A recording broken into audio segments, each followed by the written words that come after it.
क्या मैं आपको देख लो हाँ इधर यहाँ से देखो हाँ समझ नोट से नहीं बता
Tanta bastante depurali la pitani mas hogu tanta kudani ni saban saro kadde pite anke waktan tanta tanta kiwai tanta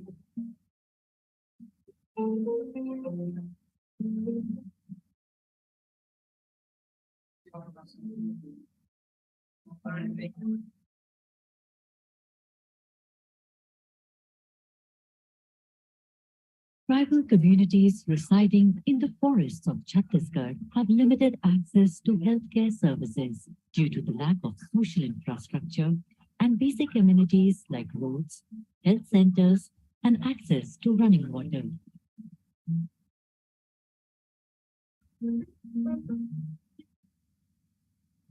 The weekly Hart Bazaars of Chhattisgarh are a traditional form of barter system for the tribal communities living in far-flung rural areas. They walk long distances to sell their forest or agricultural produce and buy household supplies for the week ahead. The Chhattisgarh state government launched the Mukhyamantri Hart Bazaar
Good morning, Namaskar. Your Excellencies, distinguished delegates, honorable participants, colleagues, welcome to the second day of the Global Conference on Digital Health organized by the World Health Organization's Regional Office and the Ministry of Health and Family Welfare, Government of India. Yesterday, it was observed that this is not just merely a conference, but it is a roadmap to charting the future of digital health. And we look forward to more transformational discussions on the day two today. Thank you very much, ladies and gentlemen, for being here. In keeping with its fundamental philosophy of Sarve Santu Niramay, or well-being for all, the Government of India tabled and shepherded the first ever resolution on digital health at the 71st World Health Assembly. More than half of WHO's member states, as we have observed yesterday, have since developed digital health roadmaps as well as costed digital health plans. Likewise, the regional director of WHO for Southeast Asia, Dr. Poonam Khetrapal Singh, very early in her tenure in her high office, enumerated UHC as a fundamental edifice to build the regional health strategy, the regional health architecture, and incorporated universal health coverage as one of her 7 and then 8 flagship priority programs. If UHC, ladies and gentlemen, is the cornerstone of health for all, then digital health ensures that we can leapfrog to that goal with better availability, accessibility, and affordability for the health and well-being of billions. On that note, we look forward and proceed with these discussions on the second day. Ladies and gentlemen, it is my great honor and pleasure, singular pleasure, to welcome on stage His Excellency, Dr. Mansukh Manaviya, Honorable Union Minister for Health and Family Welfare and Chemicals and Fertilizers. Your Excellency, please.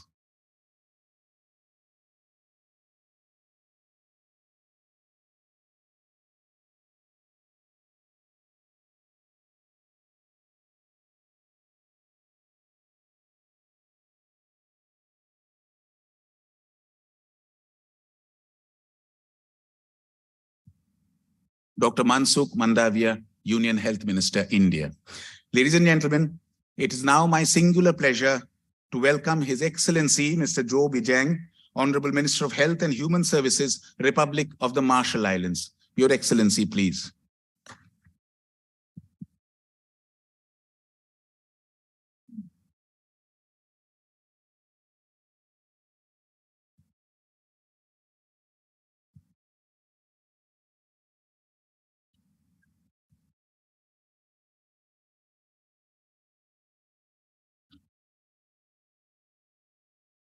Ladies and gentlemen, Mr. Joe Bijang, Health Minister of the Republic of the Marshall Islands. It is now my honor and privilege to welcome Dr. Poonam Khetrapal Singh, the Honorable Regional Director, WHO Southeast Asia. Dr. Poonam Singh, please.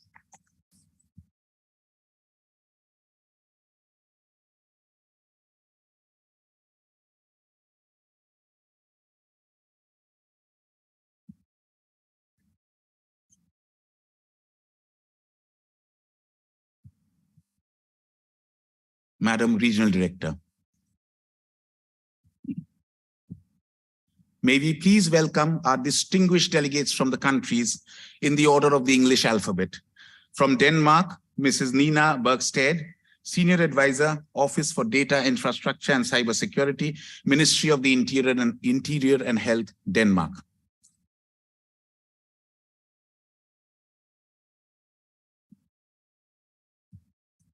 From Mozambique, Mrs. Bernardina de Souza, National Deputy Director for Health Training, Ministry of Health, Mozambique. Mr. Bader Avlathani, Director General of Information Technology from the Sultanate of Oman.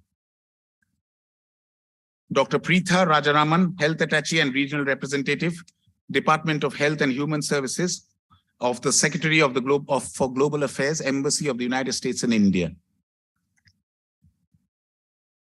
And the representative from the European Union, the European Union's delegation in India, Dr. Benoit Savaroche.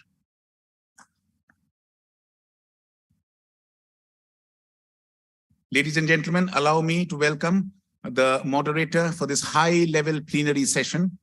This high-level plenary, Dr. Prem Namgyal, Director for Program Management, WHO Regional Office.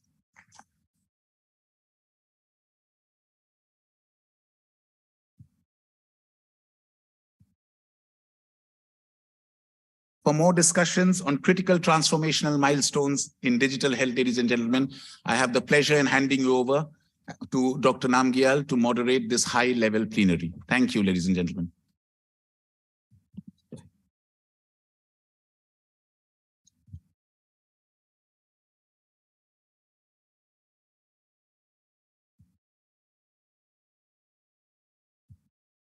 Thank you, Gautam. Your Excellencies, distinguished delegates, ladies and gentlemen. It is my pleasure this morning to moderate this extremely important high-level plenary session of this two-day meeting on digital health.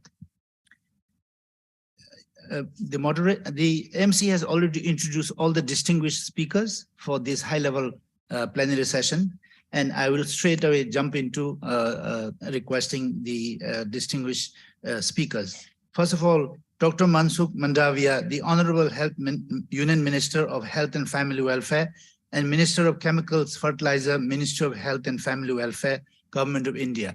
Your Excellency, yesterday we were fortunate to hear your opening address where you highlighted many of the notable achievements that India has made in such a short time frame, which not only benefited India, but also many countries beyond the borders of India. Today, we are doubly pleased and fortunate to have Your Excellency with us physically, despite your very busy schedule to be here with us. And I would like to request Your Excellency to give your thoughts in your keynote address to this plenary session this morning. Therefore, Your Excellency, once again, thank you very much for being with us, and over to you, Your Excellency.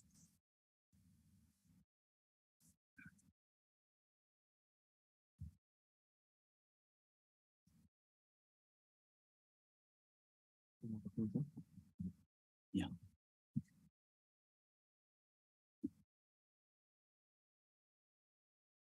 Good morning, everyone.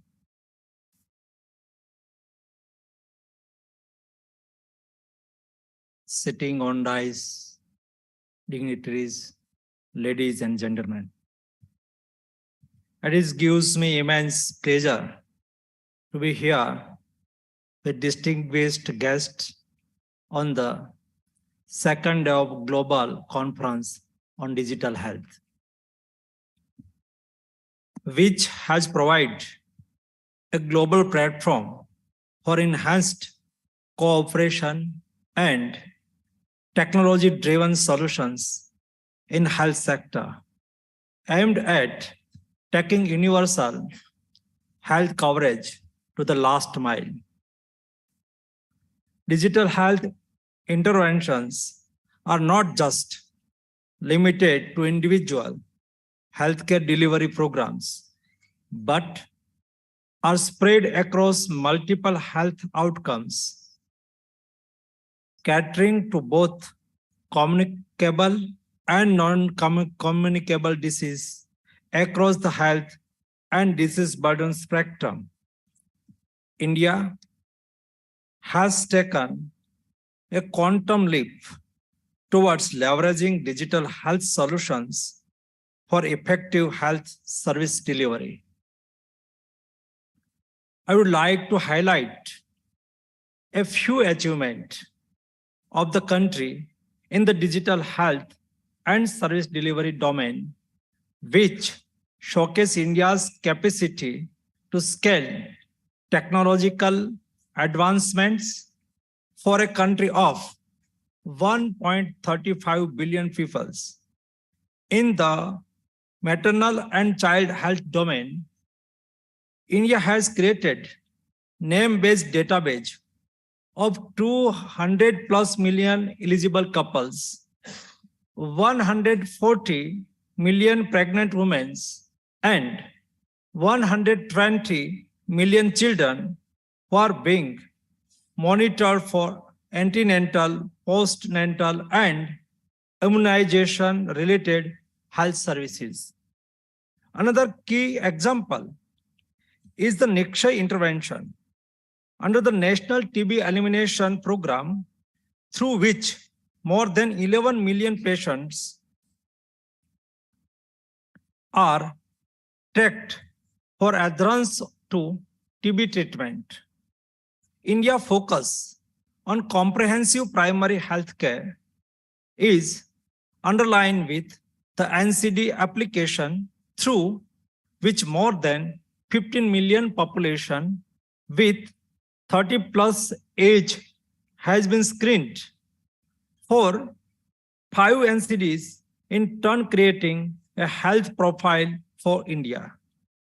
Using integrated health information platform, which was developed in collaboration with the World Health Organization as a national surveillance system, we have ensured name-based GIS-enabled near real-time surveillance of 36 epidemic-prone diseases. E-Raktakosh, all the blood banks across the country, and online reservation systems application provides online appointment for government facilities across the country. And Mera Aspatal for giving feedback on health services provided by the hospital. Other well-known pan-India applications included e-Sanjeevani and COVID. E-Sanjeevani was largest telemedicine network, ensure free of cost online telemedicines, video calls to citizens. So far, more than 100 million teleconsultations have been conducted through this platform. The globally renowned COVID vaccine management platform has supported administration of more than 2.2 billion COVID-19 vaccine doses. Friends, yesterday, I have touched upon the 4 pillars on Ayushman Bharat, the Long Live India mission. Today, I would like to opportunity to delve deeper on the digital aspect of the Ayushman Bharat digital mission, which is cutting across all domains for enablement of digital health ecosystem in the country. Under ABDM, the government has initiated creation of registry for patients in the form of unique patients' IDs, health provider registers, and health facility registers as an essential foundation for any health programs to be interoperable with other programs. More than 332 million unique patients' IDs, more than 200,000 health facility registers, and more than 144,000 health professional registries have been created so far under ABDM. Taking forward, the government's focus of breaking the silos ABDM will lead to the creation of longitudinal health record of patients, which can have been burning of continuum of care across primary, secondary, and tertiary levels of care. ABDM also enables newer technologies and advanced data analytics to be integrated with existing solutions aimed at avoiding repeated diagnostics, accurate diagnosis, precision medicines, increased quality of care, timely response in emergencies, and lowering out-of-pocket expenses. While India is already working toward creating an enabling ecosystem for digital health, in country. Through various policy level reforms, implementation and scaling up of this digital intervention is parallelly focused often. Friends, even though we have utilized multiple technological intervention in health, we have still leveraged only the tip of the iceberg. Truly, digital transformation requires multi-pronged efforts with special emphasis on leveraging cutting-edge technologies such as artificial intelligence, machine learning, and both logic and AI-based clinical decision support system to achieve the overall vision of digital health ecosystem. Indian government has taken ambitious steps towards convergence of advanced technologies in the delivery of healthcare services in the country. Premier tertiary care institutions of the country like AIIMS Delhi, AIIMS Rishikesh, and PGI Chandigarh have been designated as the Center of Excellence for Artificial Intelligence in Healthcare, with an aim to enhance adoption and promotion of health data standards. The Center of Development of Advanced Computing, Pune, has been designed as the National Resource Center for AHR standards to achieve synergy between siloed and vertical national health program. A National Public Health Observatory has now been established at Union Health Ministry level with nodes at state and district level, which will yield the twin benefit of effective public health monitoring and health emergency management. Based on our learnings, I would like to highlight the 3 policy enablers which every government should prioritize. First would be digital architectural frameworks for a country for establishing a digital ecosystem. Secondly, government should ensure standardizations of data, focus on data security, privacy issues. Third, integration of multiple applications for data-driven policy making should be major focus globally. Government of India believes that digital tools have immense potential and can play a critical role in strengthening and transforming healthcare delivery system. At this juncture, it is crucial to converge our efforts toward building a culture of interoperability in development of digital solutions, not only at the country level, but also globally. Further, greater focus is required on supplementation of global investments instead of duplications in investments, and there is a need to create a unified global health architecture. Under the G20 motto of One Earth, One Family, One Future, India is working towards greater collaboration and sustained efforts across the digital health ecosystem.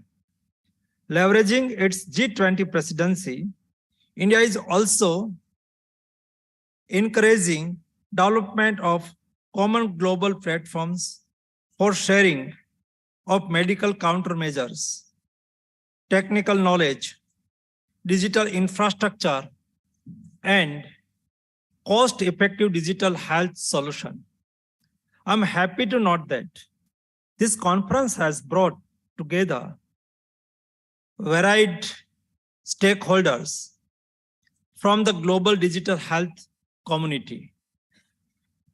These stakeholders must now ensure that the coordinated efforts are sustained and momentum but is carried forward.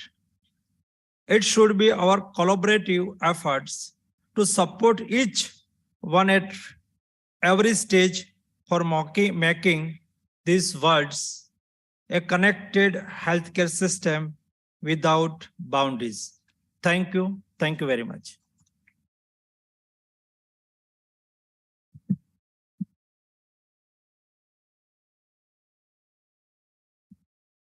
Thank you, Your Excellency, for highlighting the quantum leap that India has made and the many, many notable achievements that India has demonstrated, clearly indicating the digital prowess that this country has. I think this only goes, any tool that you're talking about and its application, when we hear the numbers, it is mind-boggling. It's always millions and beyond. So it's truly mind-boggling. And yet that it is being effectively implemented, I think shows how well it is thought of and how well it is being implemented. And I would like to commend Your Excellency for your path-breaking leadership in making or in ensuring that India achieves this. And all of us who are here in this room look towards that leadership and beyond. Now, I would like to request His Excellency, Mr. Joe Bejang, Honorable Minister of Ministry of Health of the Marshall Islands. We go from a very large country to a relatively small country, but even small countries do need the same solutions because people are same and health needs are same. Therefore, I would like to request His Excellency, Mr. Joe Bejang, to provide us or give us his thoughts or reflections and the experiences on digital transformation and the challenges and the vision and the roadmap that he may foresee as the Marshall Islands forges ahead. Your Excellency, over to you.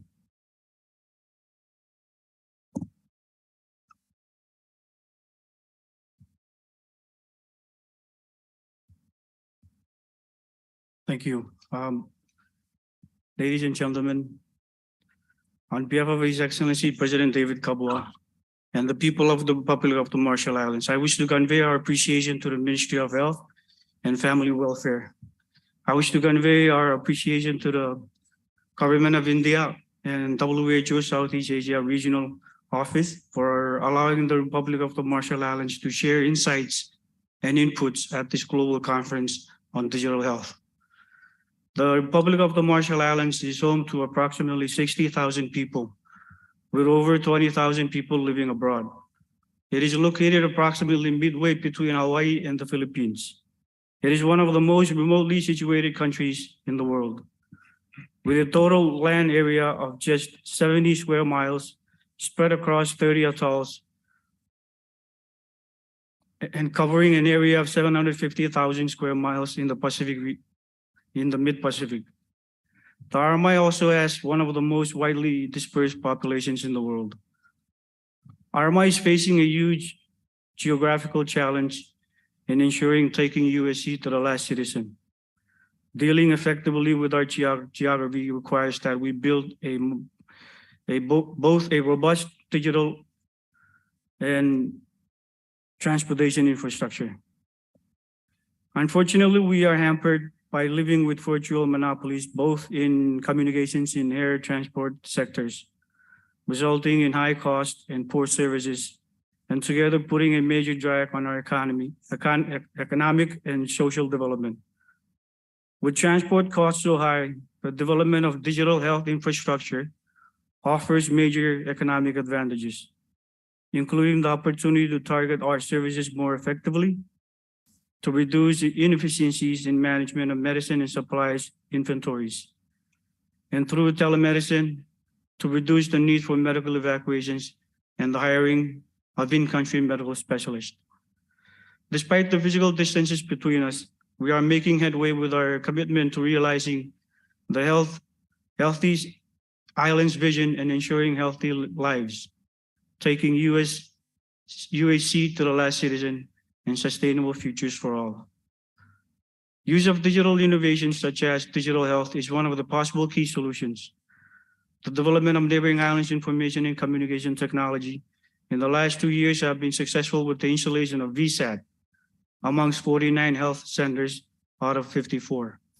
We continue to explore the needs of vast data sharing and collaborations of information between health services providers, clinics, and hospitals by updating and/or upgrading the systems and infrastructures. In fact, the RMI Ministry of Health Web IZ or immunization system transition from on-premises to cloud computing technologies were successfully implemented. Being on a cloud system with the presence of internet connection, it provides uninterrupted access for our immunization staff to our Web IC data entries, validations, and reports.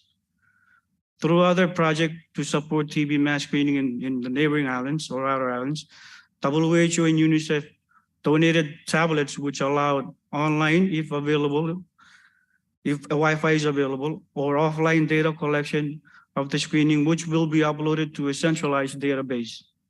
This data system, which was supported by the Taiwan government, also captures and sends off immediate X-ray results to physicians in the urban centers. Our ministry has been using this equipment for other outreach programs and consolidated data inputs such as for immunization program. Further, RMI has accumulated a good experience through emergency management of neonatal and obstetric care training to health assistants working in these outer islands where health assistants connect to doctors at a hospital in the capital city, which is Majuro, and get consultation, mainly by a radio call. This initiative was supported by WHO, CDC, Taiwan, and UNFPA. This kind of telehealth consultation has been useful to reduce the last-minute emergency referral as health assistant gets to advice by doctors, specialists early on. In general, internet connection in neighboring islands is gradually improving thanks to the development partners' investment. In addition to health centers, some schools in outer islands now also have internet connection. Recently, a joint communique between the Ministry of Health and the Marshall Islands Mayors Association in all the neighboring islands have been signed, which enhance better coordination with the ministry benefit health assistant to get more support from the mayors in partnership with the education sector. Beyond ICT infrastructure, I wish to also share the workforce development with the respect to digital health that has been placed. The training over the past 4 years of 4 successive cohorts of health staff in applied epidemiology and informatics through the delivery of the Fiji National University accredited data for decision-making program, available through our regional Pacific Field Epidemiology training program. We, however, continue to engage with multilateral discussions digital health. Recently, UNICEF is working with the ministry to administer a software called Rapid Pro, which enables a two-way SMS communication system that will be used as a reminder system for antenatal clients and routine immunization. Of course, none of these achievements or efforts are possible without the support of all of our development partners, including WHO, UNICEF, US, UNFPA, UNDP, and the Taiwan government. It would be remiss on us not to acknowledge their invaluable financial and technical assistance. In summary, RMI still has various challenges in implementing digital health. In terms of infrastructure, that is internet and IT equipment, available workforce and their capacity, policy, strategies, and standards, fragmentation in health information systems, and etc. But there is an opportunity for a strong leadership and commitment by both the national and local government to utilize innovations, including digital health, to deliver quality care to those citizens living in the remote areas and outer islands. The vision and roadmap for the digital health transformation in the Marshall Islands. As stated earlier, RMI does not have a comprehensive national digital health policy or strategy, but our ministry's vision for the health sector is what we call Kumidi Ejmur, or health is a shared responsibility. And one of the priority areas includes quality care in outer islands and access to care for communicable and non-communicable diseases, mental health and substance abuse, immunization, healthy lifestyle, preventive and public health, climate change, and health security. Because of our geographical challenges with the outer islands, digital health transformation will be inevitable to bring UAC to the last citizen. We can share one example of ongoing digital health transformation through a project supported by WHO. Through this project, we support an integrated TB and leprosy mass screening in the outer islands. WHO and UNICEF donated tablets which allow online or offline data collection of the screening results, which will be uploaded to a database that was integrated into the centralized database system supported by Taiwan government. Further, the data collection system was supported by the WHO CLO office, WebRo's IT department, which enables to collect a fingerprint of those people who come for screening. The strength of this data collection system is that every person is registered with a unique ID using fingerprint registration.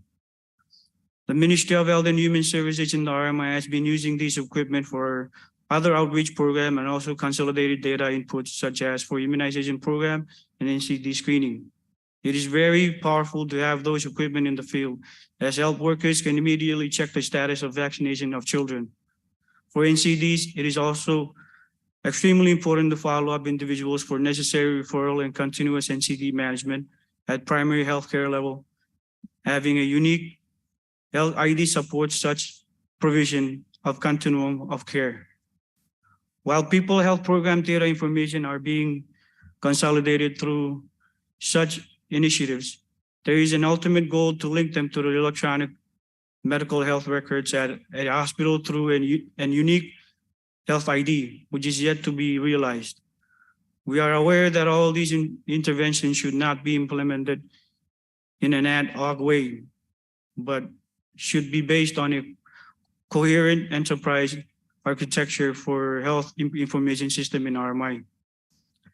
Building on all of these achievements so far, RMI is therefore keen to consider developing a national digital or e-health strategy, along with its implementation plan or investment roadmap to pursue a robust and sustainable digital health transformation for UAC. As it is also happening in FSM by WHO support, RMI is also interested in seeking WHO support to initiate a systematic telehealth pilot in one or two of our referral outer islands where a nurse practitioner is stationed and where it is expected to provide support to smaller health centers in the outer islands. Once again, I convey RMI's utmost appreciation and heartfelt thanks to the Ministry of Health and Family Welfare, the Government of India, WHO, Southeast Asia Regional Office for the invitation and allowing RMI to attend, participate, and learn from your experiences and successes. Thank you so much, Komodara.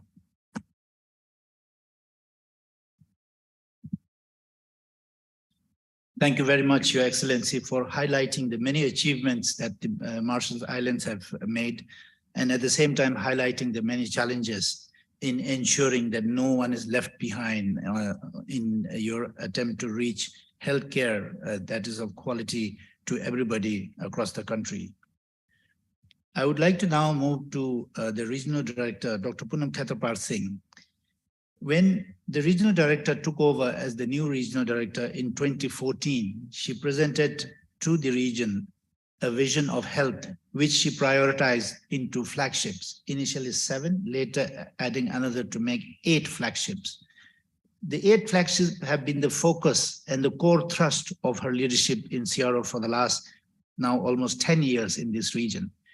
When the SDGs were launched in 2015, the 8 flagships fitted, the flagships fitted very well with the core thrust of the SDGs as well. And when WHO launched the GPW13, the core areas presented and covered under the GP13 also very well aligned with the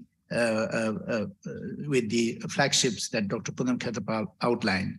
I would like to ask you, Madam, how has digital technology supported and their implementation, and how it can be leveraged further in supporting member states to achieve further progress? Over to you, Madam.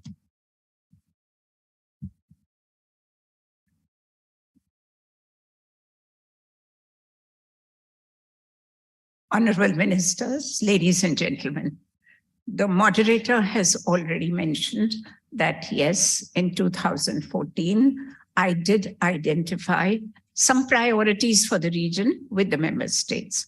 And the basis of that was that whatever we do in the region should not be spread too thinly, so that we have some programs that we can focus more on and then get results at the end of it.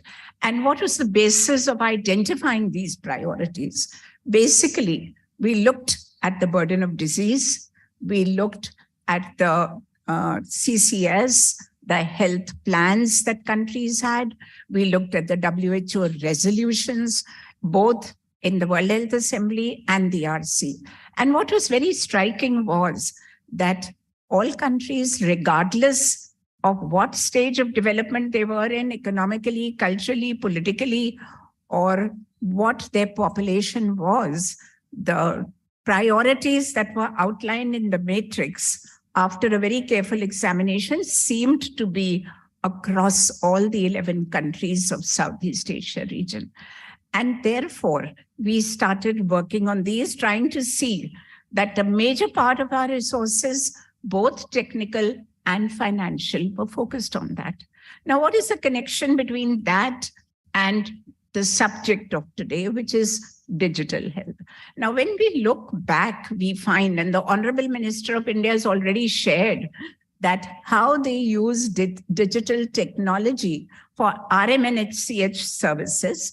We looked at that. We looked at the example of India. We could share it with other countries of our region, because I do feel that is also WHO's mandate, to pick up the best practices from countries, share them with other countries, so that they don't have to reinvent the wheel and they can proceed seeing what has worked somewhere will work for them.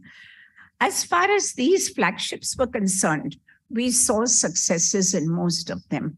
And just to name a few, in CDS, that is communicable diseases, we did focus on those diseases which could be eliminated.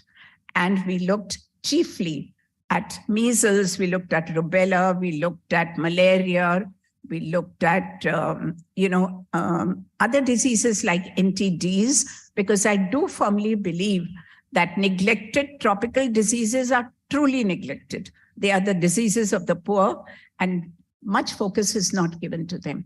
In our region, we could have 14 eliminations across different countries.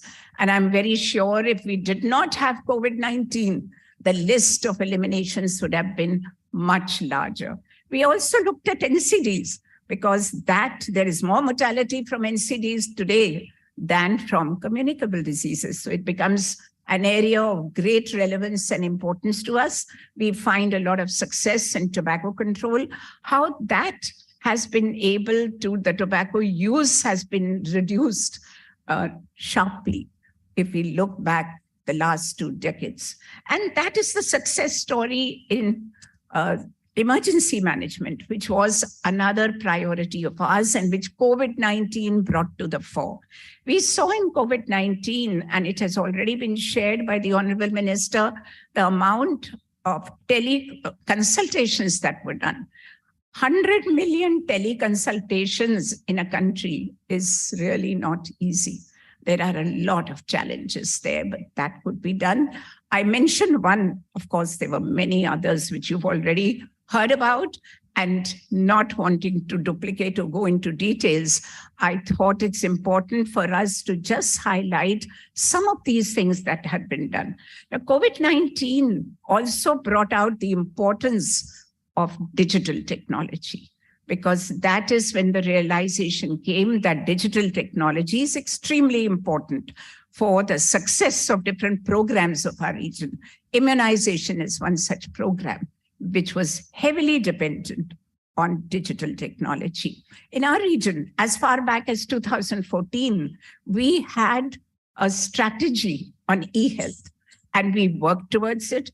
In 2020, we have a global strategy for digital health.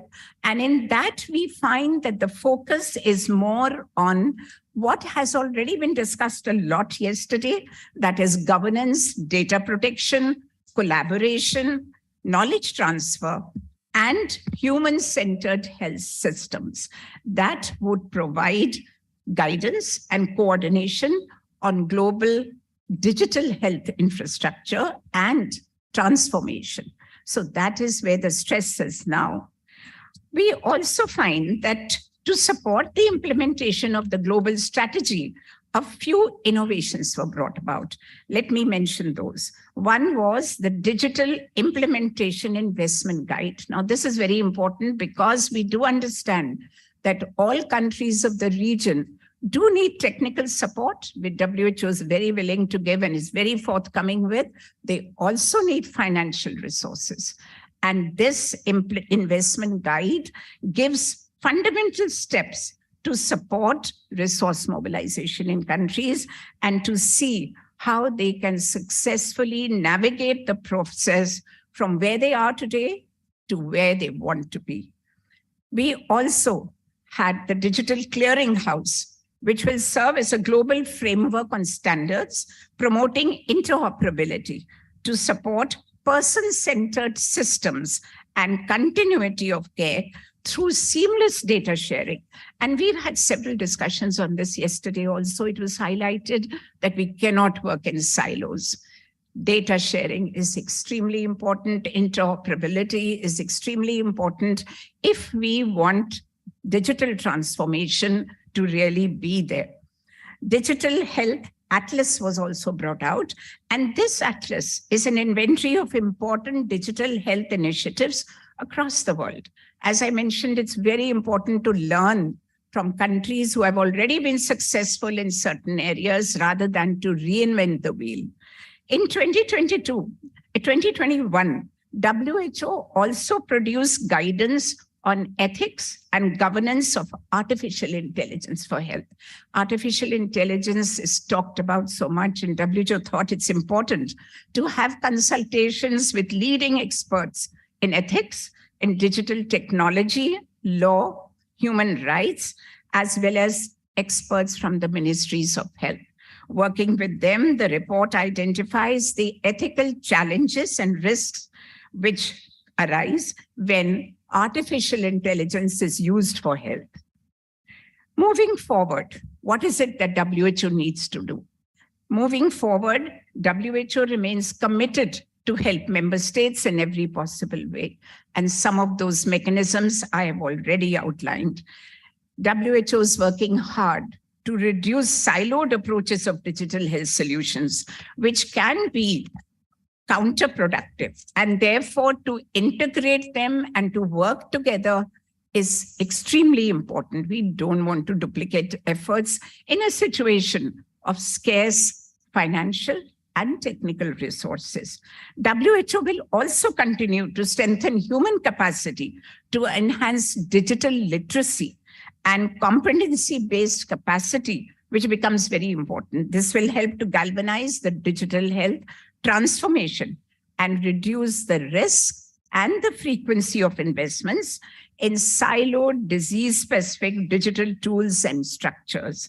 Finally, WHO will continue to facilitate global collaboration. Our role is very important as a facilitator, and that is what we will focus on. Strengthen global mechanisms to support the implementation of the global strategy through development of roadmaps by countries. And we are all aware of that strategies are easy to make. But unless we have roadmaps and unless we know how to proceed step by step on achieving what the global strategy talks about, it becomes extremely difficult to do that. So our next step is to see that countries of our region have this roadmap. And we will organize a meeting where we are going to talk about a plan of action. And that normally we do after a strategy is developed, because I do feel those steps are very important to achieve what we really want to achieve. So we will continue to strengthen human capacity to enhance digital literacy. We will continue facilitating global collaboration among various agencies in the digital space. We will strengthen global mechanisms to support implementation of the global strategy through the development of the roadmaps I just mentioned. And we will align WHO norms and standards to reap the full benefits of digital health. It has a lot of potential, and we can do a lot in that space. And that is what our thrust will be. Thank you, moderator, for your question.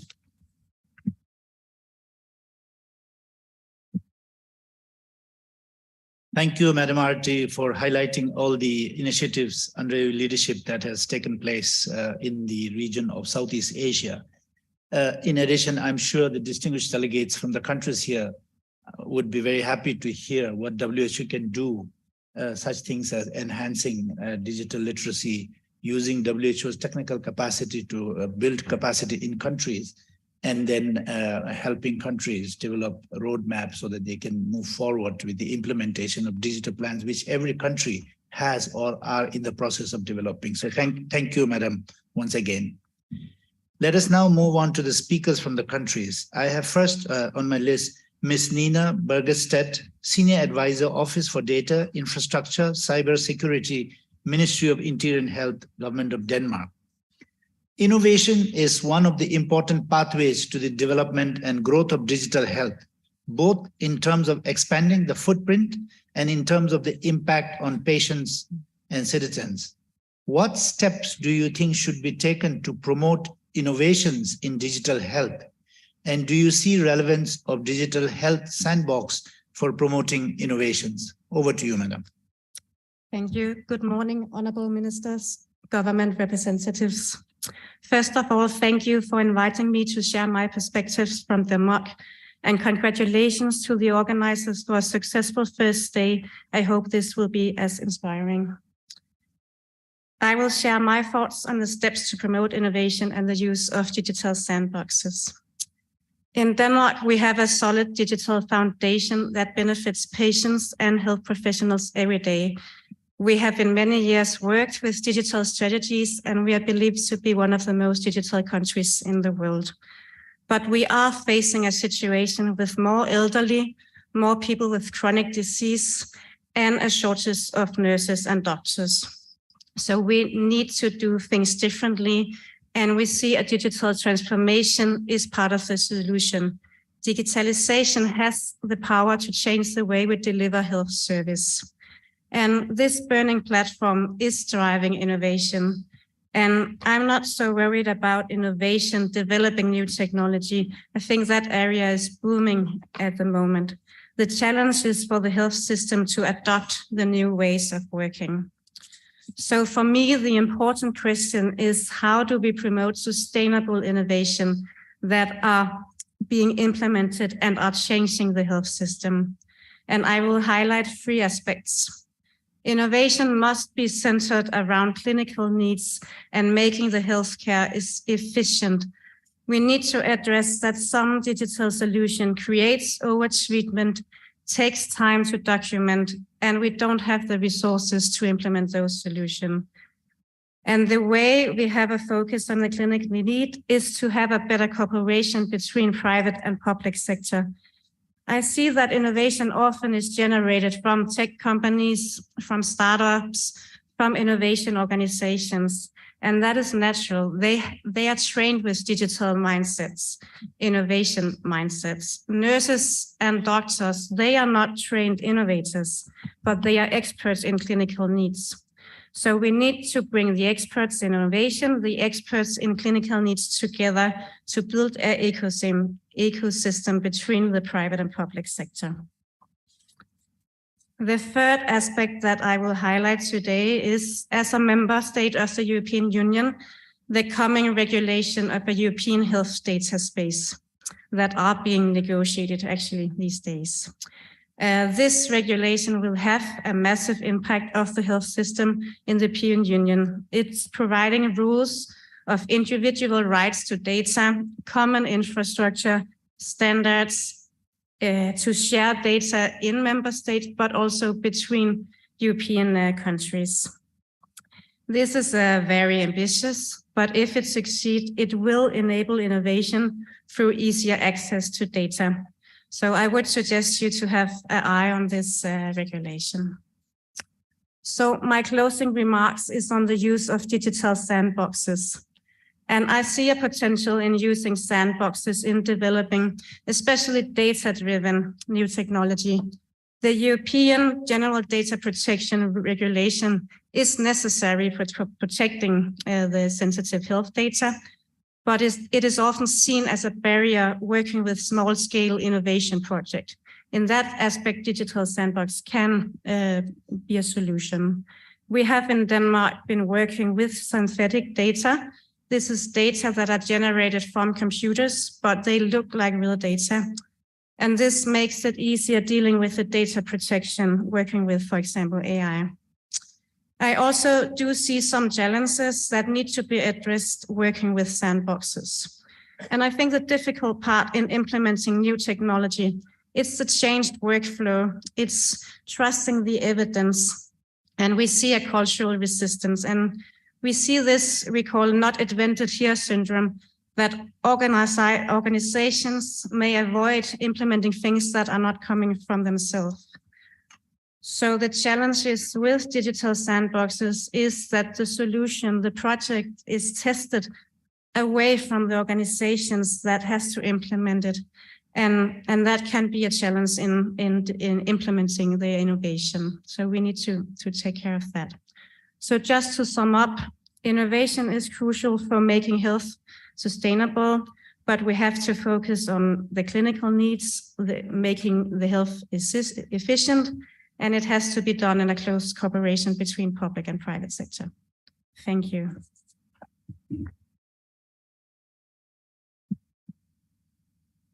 Thank you very much, Ms. Bernadette, for your thoughts on the potential value of digital sandbox, and also sharing your thoughts on how we can support the development of digital health. I would like to now turn to my neighbor here, Mr. Badr Aulathani, Director General of Information Technology from Oman. A complex program like digital health requires multi-stakeholder approach. What more do you think global organizations like WHO should do to accelerate the adoption of digital health? Over to you, sir.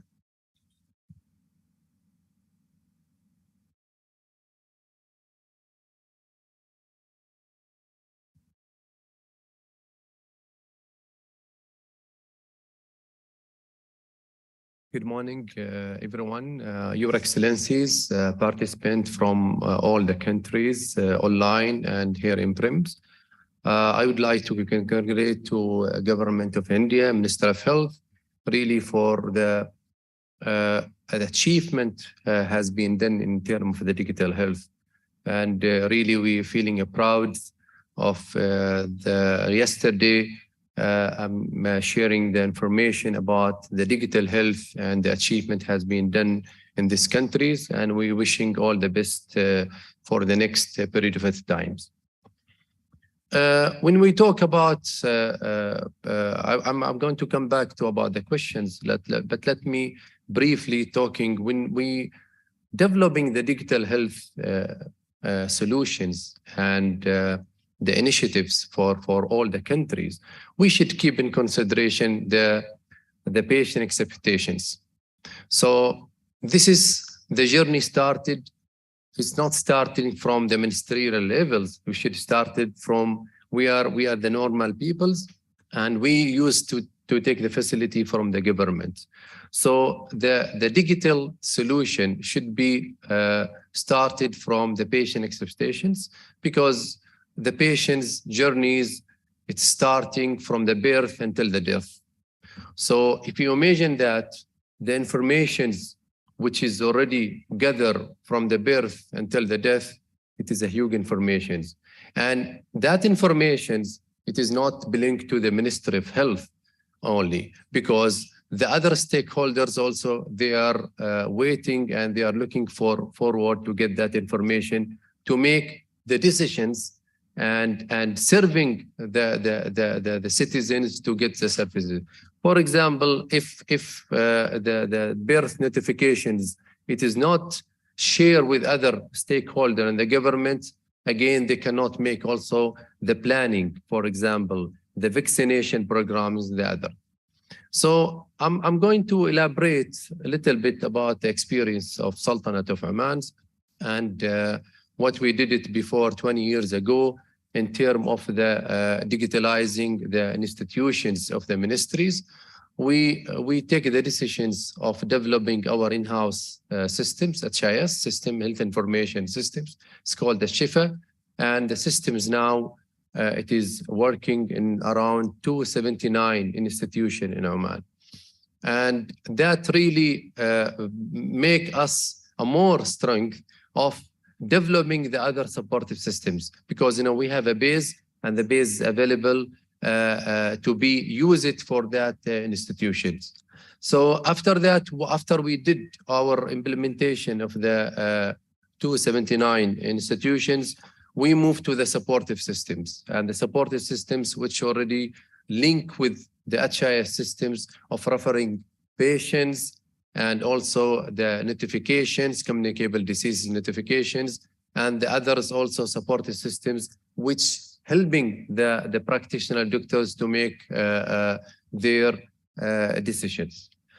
So after that also, we moved to our HIE systems, and HIE systems also already developed in-house, and already it's covered now more than 200 institutions, where we're exchanging all the informations in one warehouse. So that's all the elements and achievement has been done, really helping the country to develop the mobile application and a mobile health. Now we are moving to mobile application where our patients, our citizens and residents, they can view the informations from the single systems. They can book appointments, and also they can generate all the informations available belong to the patients and citizens. Again, to the questions, how the WHO is, accelerating and helping the countries to develop. Of course, really the WHO, they are doing the great works. Is not now, since I have been attendance of the digital workshops and seminar of the WHO, and really it was the hot discussions about how to helping the country to move forward about the digital health. So I think that the COVID-19 is the game changers for all the countries. The COVID-19 giving the countries to speed up the digital health. So the change management is very, very important in all the country to be adopted, because we see that the resistance is there from all might be the stakeholders when we're talking about the digital health, but that can be addressed by the change management program strategy to address and to accelerate the digital health. Also building the capacity of the human resources. This is very important, because when you're developing the systems, don't think the systems are going to develop it and implement it, and then you forget about the enhancing the systems. The enhancement of the systems, improvement of the systems, and the solution should be continuously, should be also aligning with the change in all the countries, because there is the change in the healthcare facility is there.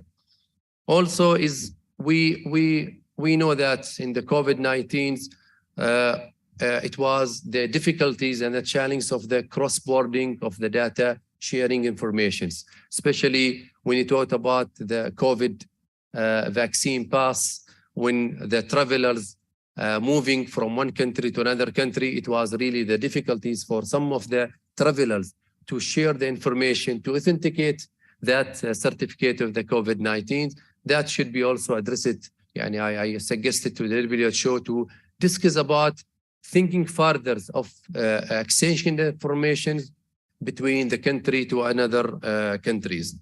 Regarding the investment and financial models, that also already elaborated and already addressed. And this is very also important to be considered about the sustained model to be cover all the digital initiatives of the strategy. And also we should think about not duplicating the work. This is very, very important to be considered, because we saw that there is a lot of the initiatives, a lot of the experience of the country in the digital health. And we request WHO with collaboration with all the countries really to support the other countries who is required the help and the support in terms of the digital health. Again, the strategies, when we doing the strategies, we should doing the national assessment of the gap analysis and the national assessment of the systems, because that is very, very, very important. When you talk about the stakeholders who is providing the healthcare, you know that we have a different type of stakeholders in the countries, starting from the government to the private, for the military, and the other also society who providing the health services. Because the patient is the patient, he's moving from one provider to another provider. But at the end, if the information it is not shared between all the stakeholders, that it will affect the decision making of the treatment of the patients, and also the planning for the future for enhancing the services.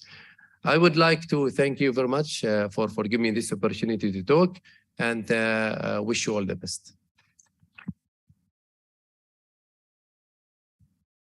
Thank you, sir, for your excellent talk. And we take note of those areas where your suggestion for WHO to support countries in that. Thank you very much, sir.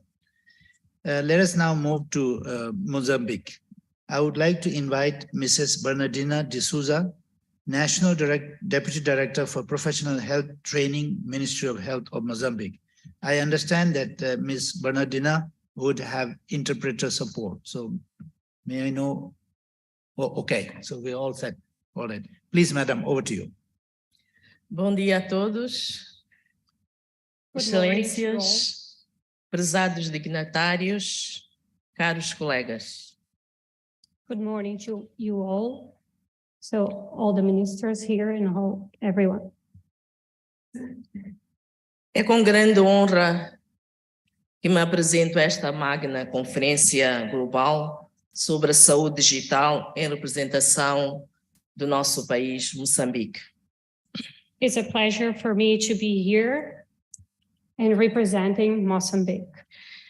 Queria também aproveitar esta oportunidade para agradecer à Organização Mundial de Saúde pelo convite que nos foi feito e também ao nosso país anfitrião, Índia, através do Ministério de Saúde, pelo caloroso acolhimento que nos deu. I would like as well to thank WHO for inviting Mozambique to be here in this conference, as well the India for receiving Mozambique. Moçambique tem uma população aproximadamente de 32 milhões de habitantes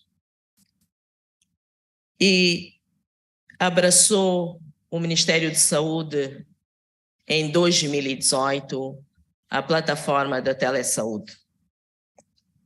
Mozambique has about 32,000 million inhabitants and has embraced the health system in 2018. Dentro daquilo que é a plataforma da telesaúde, o Ministério de Saúde abarca 3 áreas, a dizer, a teleconsultoria, a telegestão e a teleeducação. A telemedicina ainda é um grande desafio no país. Okay. Queria dizer que nós abraçamos a 3 áreas, nomeadamente teleeducação, telegestão e teleconsultoria. A telemedicina ainda é um grande desafio. Okay. I'd like to say that we embrace 3 different areas, the telecommunication, but the telecommunication is still a problem for us. Foi-nos colocado uma questão: que tipo de apoio os governos precisam para garantir que os investimentos externos e domésticos em sua transformação digital de saúde sejam eficazes? Como é que os nossos governos poderão ter, dentro daquilo que é o apoio externo e doméstico, para que essa transformação digital seja eficaz no país? Okay. One question was put to Mozambique, how the telecommunication can help to solve some of the problems related to the health system. Tendo esta questão, eu colocaria alguns pontos para que, de fato, a transformação digital, da saúde digital, seja efetiva no país. É necessário que o país tenha uma política de saúde digital efetiva. Okay. First of all, to solve one of the problems, what we really think is the necessity of the country to have an effective digital healthy policy. Para além da política, nós temos que ter a regulamentação. Sem esta regulamentação, nós teremos muitos desafios, como já vemos no país. And also we need to have the regulation that is still not there and has already caused some issues regarding to it. Dentro do país, nós já começamos a ver várias iniciativas individuais.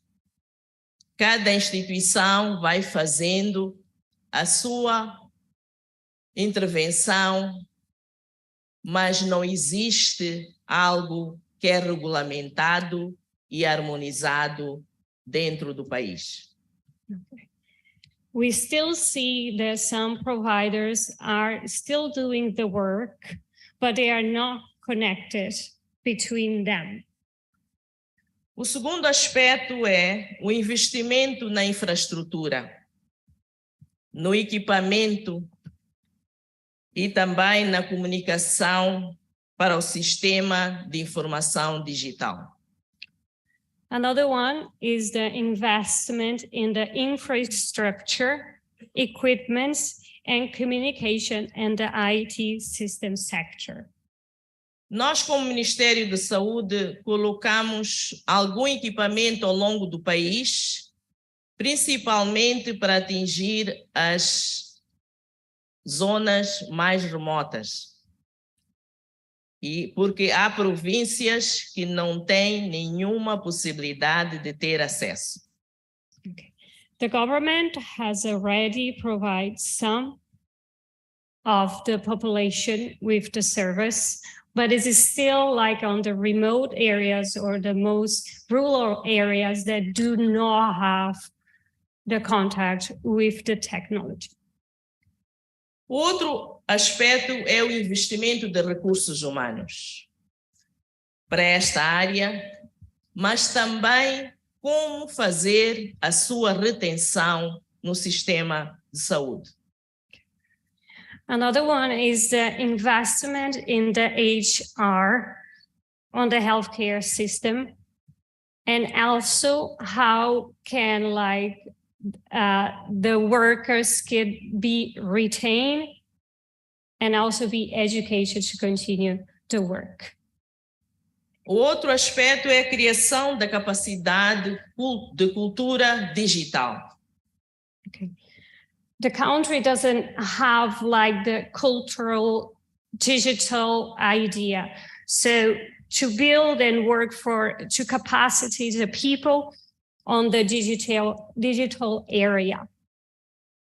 Nós dizemos isto porque ainda há uma grande resistência de usar estas plataformas da telesaúde ao invés de fazer formações, portanto, treinos presenciais. We still have some resistance of people about the use of the communication for the online capacity. A criação da capacidade de condições no setor de saúde para responder às preocupações dos doentes, a capacidade de consultas entre os clínicos, pois a nossa população, maior parte, 85% acima dele, usa ainda os cuidados, portanto, os cuidados de saúde primários. Okay. Educate the health workers on the health units to provide the best to their patients. And still we have 85% of the population who is still using the service. E não menos importante, nós dizíamos a largura da banda para a internet e a falta de rede celular avançada como o 5G. Mm-hmm. So to highlight it here is Mozambique is still not have a great broadband service like 5G, but it makes it very difficult to have the broad or to get in contact with as many part of the population as possible through the digital area. A percentagem da nossa população em termos de usuários da internet ainda anda por volta de 20%.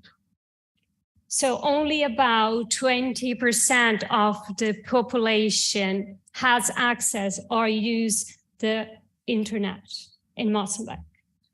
Portanto, estes eram os aspectos que eu queria partilhar com esta Assembleia sobre as principais áreas que nós gostaríamos que o nosso governo tivesse apoio para a sua implementação efetiva.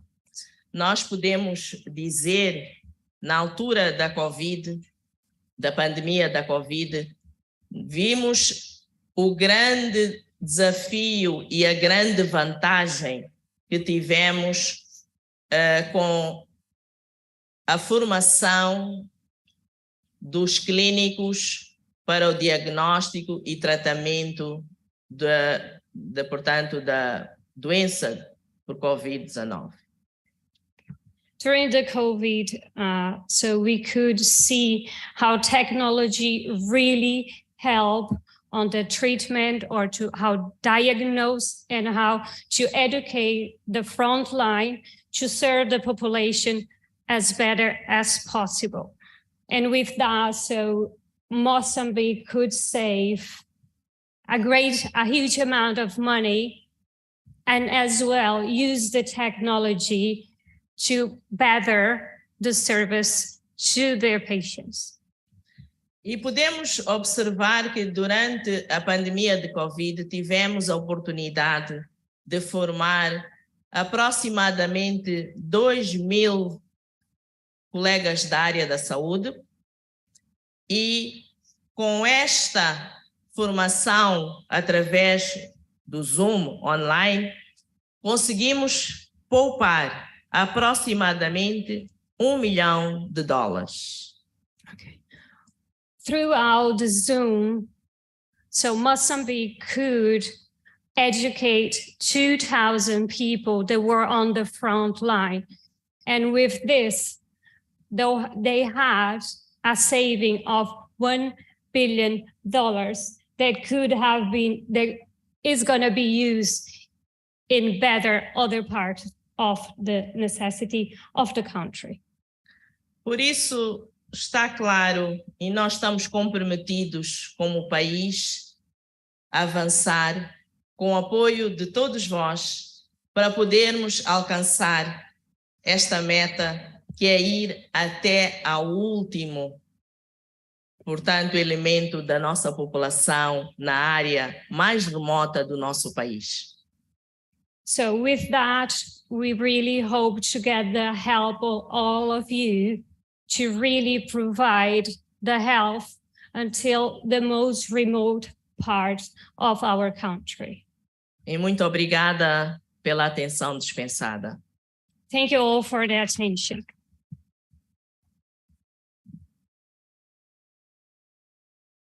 Thank you, Madam, for sharing your thoughts. And I would like to thank our interpreter for her service. Greatly appreciated.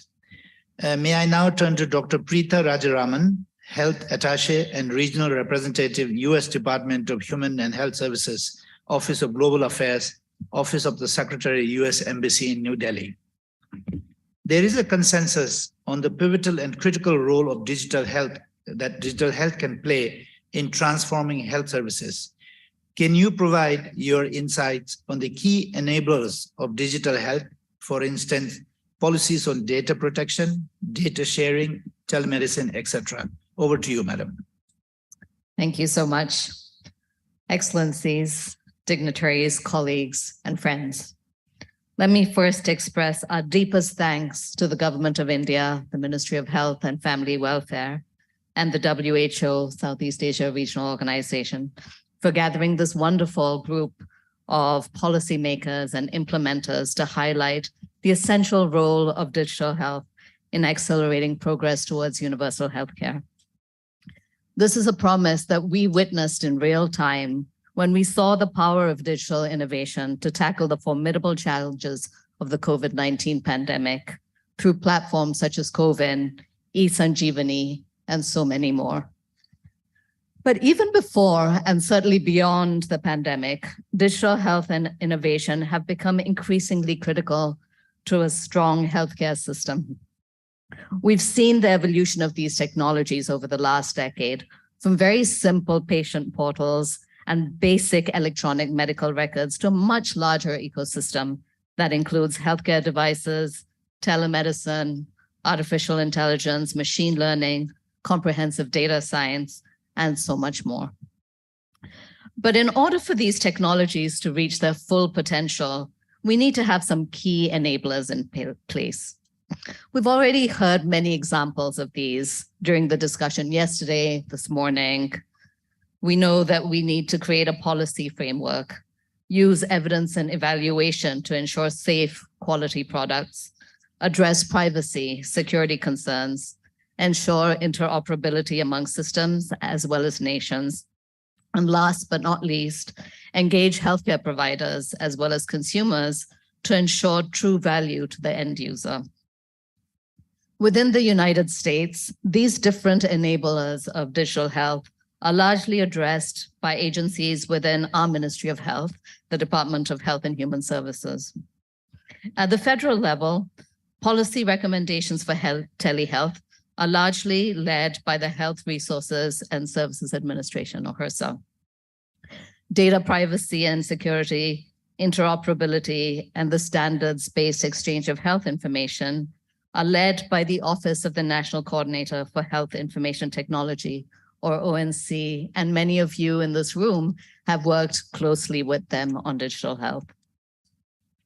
Innovation and development, on the other hand, including those technologies that accelerate the